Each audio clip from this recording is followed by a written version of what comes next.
واخان د افغانستان هغه کونج دی چې خلک یې جنگ نه پیژني. د افغانستان غریزه د واخان پټي 3.5 کیلومتره اوږده او د 13 څخه تر 15 پراخه پرته سیمه ده. د کابل څخه دومره لري پرته سیمه ده چې خلک یې په هېواد کې د کلونو راهیسې روانې جګړې څخه بې خبره دي. دغلته اوسېدونکو خلکو ژوند ډېر ساده دی. دا خلک مال یا څاروي ساتي.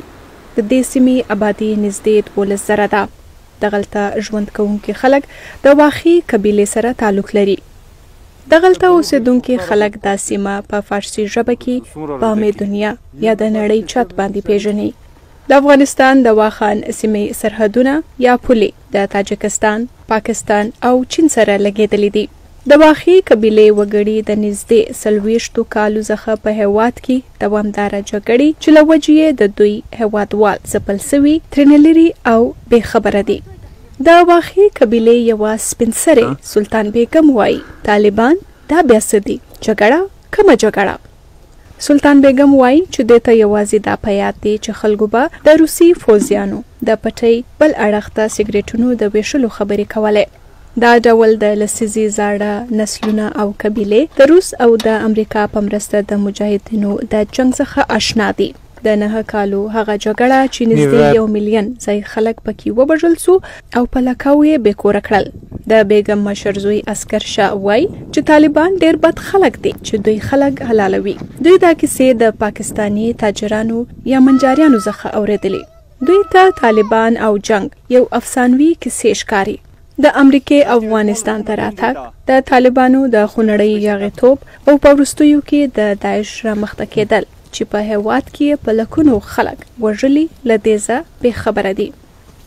کله چې عسکر شاه ته د کال 2011 کې د امریکا د ائتلافیانو د طالبانو د رژیم ختمولو په هکله وویل، نو د ډېر په حیرانۍ سره وپوښتل رښتیا خارجیانو زموږ هېواد قبضه کړی دی؟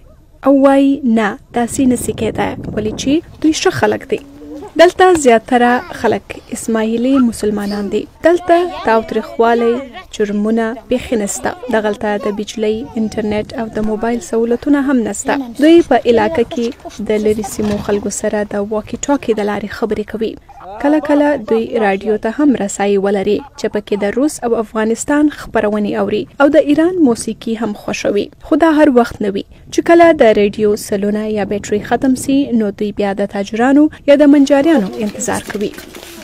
دغلته په کال کې تر 300 زیات ورځې موسم یخ وي او د صحت د نشتوالي له وجې څخه خلک د معمولي زکام څخه هم ژوند ته لاس ورکړي او دلته د ماشومانو د زیږېدو په وخت د مرګ شمیره هم زیاته ده. دا خلک افیم د دوا په توګه استعمالوي.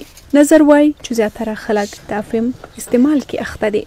د افغانستان حکومت ویلي دی چې هوایي سروې به ترسره کوي چې واخان د بدخشان ولایت سره د سړک د لارې وتړي. د افغانستان چارواکو په وینا چین د پولې په شمالي برخه کې د فوزي اډا جوړولو په سر د کابل سره خبرې کړي. که داسې وسي نو د سیمې ته به تجارتي او د سیلګرۍ لپاره خلکو تګ راتګ پیل سي او سیمې ته د صحت اسانتیاوي هم ورسیږي. خو دا به د واخان وګړو د جنګ څخه خوندیتوب هم ختم کړي.